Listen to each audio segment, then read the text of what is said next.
ओम श्री गणेशाय नमः। श्री पुरुषोत्तम भगवान की जय। नारद जी बोले, सब मुनियों को भी जो दुष्कर कर्म है, ऐसा बड़ा भारी तप जो इस कुमारी ने किया है, वह हे महामुनि हमसे सुनिए। अनंतर ऋषि कन्या ने भगवान शिव, शांत, पंचमुख, सनातन महादेव को चिंतन करके परम दारुण तप आरंभ किया। सर्पों का आभूषण पहने देव, नंदी, भृंगी आदि गणों से सेवित 24 तत्वों और तीनों गुणों से युक्त अष्टमहासिद्धियों तथा प्रकृति और पुरुष से युक्त अर्धचंद्र से सुशोभित मस्तक वाले जटाजूट से विराजित भगवान के प्रीत्यर्थ उस बाला ने परम तप आरंभ किया। ग्रीष्म ऋतु के सूर्य होने पर पंचाग्नि के बीच में बैठकर, हेमंत और शिशिर ऋतुओं में ठंडे जल में बैठकर खुले हुए मुख वाली जल में खिले हुए कमल की तरह शोभित होने लगे। सिर के नीचे फैली हुई काली और नीली अलकों से ढकी हुई वह जल में ऐसे मालूम होने लगी जैसे कीचड़ की लता सेवारों के समूह से घिरी हुई हो। शीत के कारण नासिका से निकलती हुई शोभित धूम राशि इस तरह दिखाई देने लगी जैसे कमल से मकरंद पार करके भ्रमर पंक्ति जा रही हो।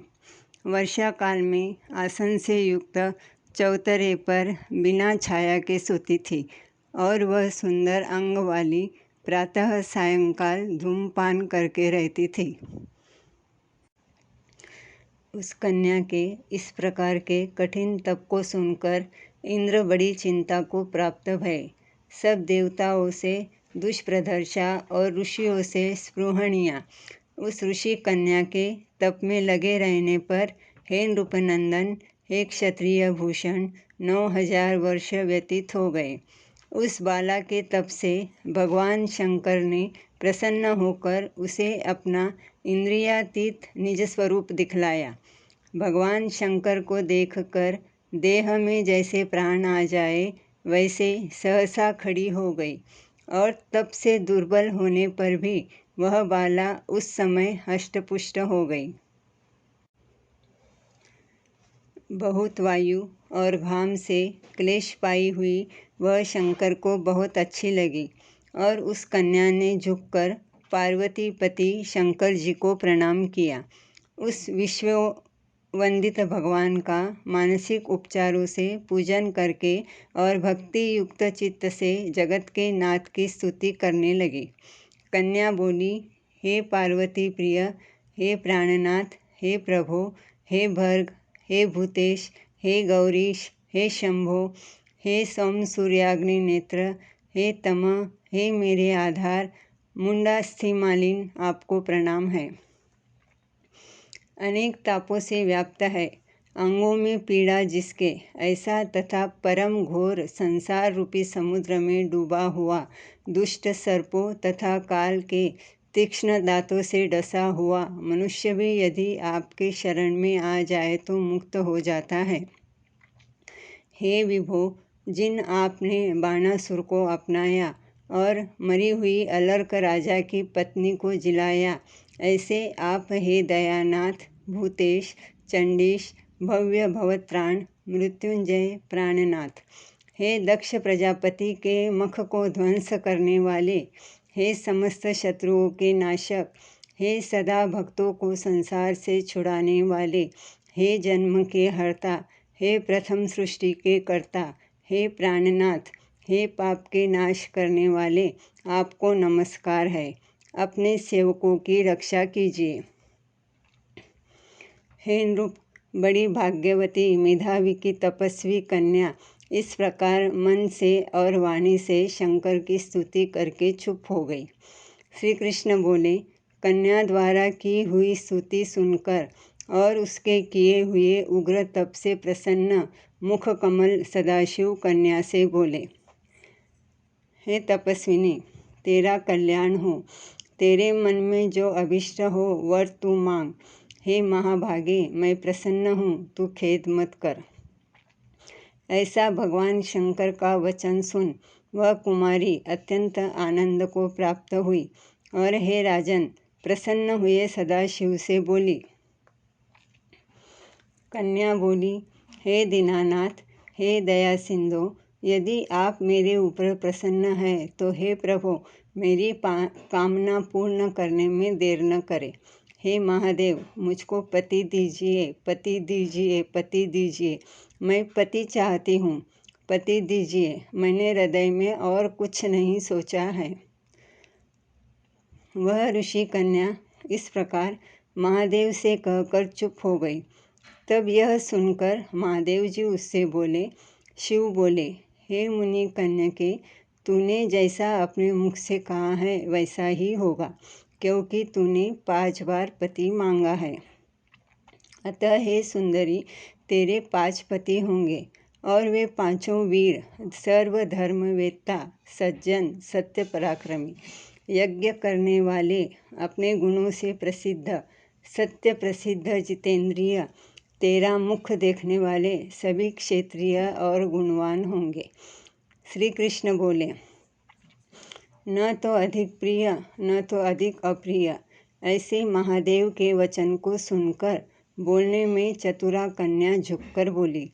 बाला बोली, हे गिरिजाकांत सदाशिव, संसार में एक स्त्री का एक ही पति होता है, अतः 5 पति का वर देकर लोक में मेरी हंसी न कराइए। एक स्त्री 5 पति वाली न देखी गई है और न सुनी गई है। हाँ, एक पुरुष की 5 स्त्रियां तो हो सकती है। हे शंभो, हे कृपानिधे, आपकी सेविका मैं 5 पतियों वाली कैसे हो सकती हूँ? आपको मेरे लिए ऐसा कहना उचित नहीं है। आपकी सेविका होने के कारण जो लज्जा मुझे हो रही है वह अपने आप को ही समझिए। कन्या का यह वचन सुनकर शंकर जी पुनः उससे बोले।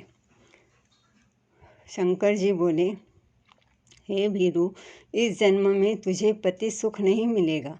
दूसरे जन्म में जब तू तपोबल से बिना योनि के उत्पन्न होगी, तब पति सुख को भोग कर अनंतर परम पद को प्राप्त होगी, क्योंकि मेरी प्रिय मूर्ति दुर्वासा का तूने पहले अपमान किया है।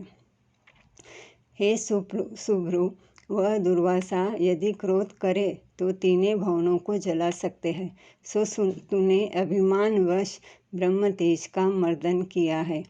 जिस अधिमास को भगवान कृष्ण ने अपना ऐश्वर्य दे दिया, उस भगवान के प्रिय पुरुषोत्तम मास का व्रत तूने नहीं किया।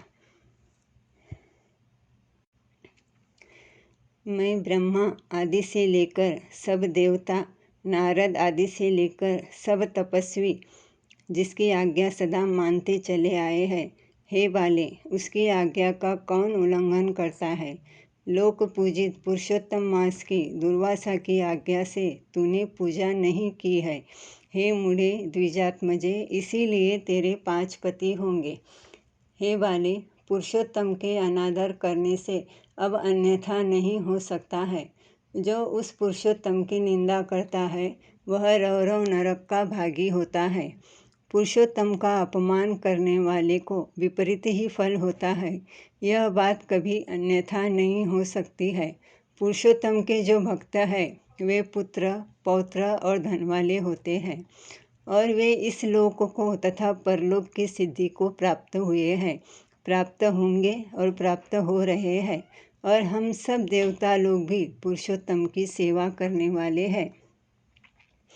जिस पुरुषोत्तम मास में व्रताधिक से पुरुषोत्तम शीघ्र ही प्रसन्न होते हैं, उस सेवा करने योग्य मास को हे सुमध्य में हम लोग कैसे न भजें। उचित और अनुचित विचार की चर्चा करने वाले अतएव अनुकरणीय जो मुनि हैं, उन अति उत्कट श्रेष्ठ तपस्वी पुरुषों का वचन कैसे मिथ्या हो सकता है, कहो। इस प्रकार कथन करते हुए भगवान नीलकंठ शीघ्र ही अंतर्ध्यान हो गए और वह बाला भ्रष्ट मृगी की तरह चकित सी हो गई। सूत जी बोले, हे मुनीश, रेखा सदृश चंद्रमा से युक्त मस्तक वाले सदाशिव जब उत्तर दिशा के प्रति चले गए, तब वृत्रासुर को मारकर जैसे इंद्र को चिंता हुई थी, उसी प्रकार मुनिराज की कन्या को चिंता बाधा करने लगी। इति श्री ब्रह्मनारदीय पुरुषोत्तम मास महात्म्ये एकादशो अध्याय समाप्तः। बोलो पुरुषोत्तम भगवान की जय।